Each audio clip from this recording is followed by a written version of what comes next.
On Monday, January 31st, at the Riley Center for the Arts at Burton Academy, the Northshire Rescue Squad gave its response to a consulting firm's presentation made about 3 weeks earlier, on January 11th, at a meeting of the Manchester Select Board. The consultant's presentation at that time highlighted some concerns Manchester town officials had about the rescue squad's operations and costs. In response, board members and employees of the rescue squad rebutted what they saw as the consulting firm's questionable findings, arguing their response times to emergency calls were in line with rural standards, that complaints about the squad's service Manchester public officials had allegedly heard were never passed along to the squad's leadership, and that the costs for the service they provided to their 5-town service area were within reason and not excessive. But we really have an intent to keep our finances under control. And if you look at the last 2 years of increases here, we requested a 2.5% and a 3.9% increase. We try to keep things in check. Rescue Squad officials also pressed the case that some of the alternatives to the existing setup of the Rescue Squad were not feasible and unlikely to be more cost-efficient. I'll leave you with 3 thoughts. The Rescue Squad's still going to be here. That's thought number 1. We're not going anywhere. Thought number 2, we firmly believe our services cannot be equaled by a town department, and we firmly believe that our cost savings cannot be equaled by a town department. And number 3, we wish to continue serving the people of Manchester. Our people have a tough job. At one point during the squad's presentation, one of its members was toned out to go answer a call. Switching to the next. Yep.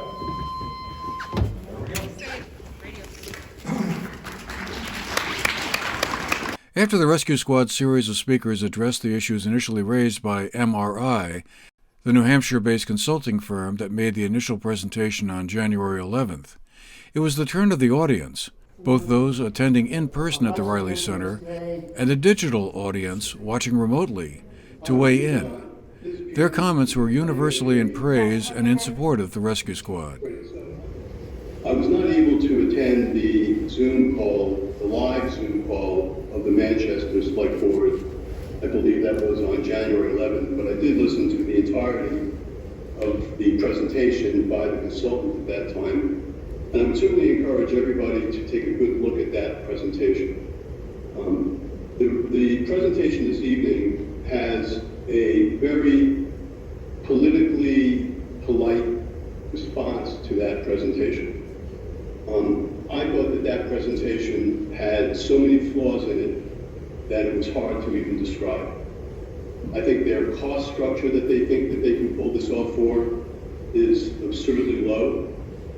I think there's no way that they can do this by July 2022, as they suggest could possibly be done. You have saved my life 3 times in the past 3 years. And you are just wonderful. These folks work morning, noon, nights, holidays, storms, 24-hour shifts, and overnights. The only data provided to squad by consultants had to be requested, and that their quality and service was 100%.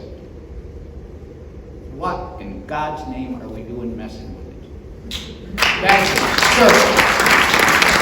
absurd. What I can't understand is why did we need to have a study report of what's going on here between the rescue squad and the town? Why a study report, and why spend that kind of money recklessly when we could use it more wisely?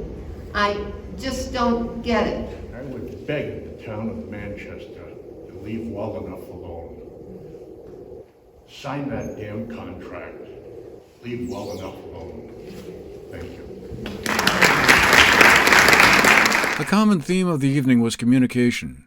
The town and rescue squad officials should be able to find common ground if they talk to each other more often, and that the mechanism for exchanging ideas and questions be better utilized.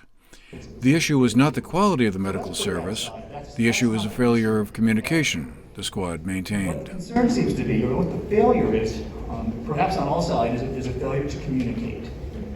So in putting this path forward, it's a real emphasis on communication. Bob Niles, one of the members of the Rescue Squad's Board of Trustees, outlined what they saw as the pathway forward. How do we plan for it? We should also look at ways to collaborate, not just at the management level or the municipal leadership level, but also from our squad to the police departments, to the fire departments in Manchester and in Dorset. I mean, there could be just one simple step you could take to restructure, where maybe one of our squad members is assigned, okay, this is the person who is our in-house expert in communication link to Manchester Police. This person is the link to Manchester Fire. Members of the Manchester Select Board attended the meeting at the Riley Center, along with Town Manager John O'Keefe, who gave us his reaction to the presentation after it was over. Next steps, more communication. The board's going to meet tomorrow to an executive session under contract negotiations to talk about it more. We did sit down with a select group of the Northshire Rescue Squad Board of Directors, exchanged ideas. I think we had a good sort of clearing of the air. Presentation tonight, I thought was great. Really professional. I can't say I agree with all of their statistics. I think that it was a long presentation, so if I agreed with everything, I think that people would be kind of shocked. But I thought it was a good presentation. I thought they really brought their ideas forward. Bob Niles on the Board of Directors. I only got to know him last week, but I think that his piece on possible steps forward, I think were really succinct and really germane. Susan Howard, the president of the Rescue Squad's board, said she anticipated the communication issues of the past were on their way to being resolved. That was then. We, I think, gave out good information tonight, and at the end of the meeting, Ivan Baby came up and shook my hand and thanked for the presentation. Good report. Guess they're all going to meet as a board in executive session, and I'm confident that they're going to ask to sit down and chat with a few more of us, and we can have a positive conversation. Do I wish we had done this before?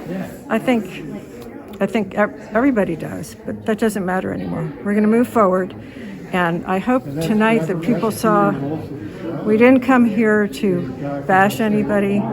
We didn't come here defensive. We just came here, hopefully the community learn a lot more about what we do and how we do it, and that, as Bob pointed out in the path forward, which our whole board read and reviewed, we're all behind it.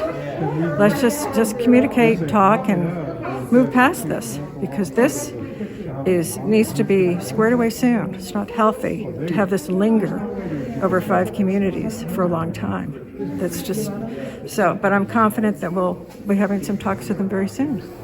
For the GNAT-TV News Project, I'm Andrew McKeever.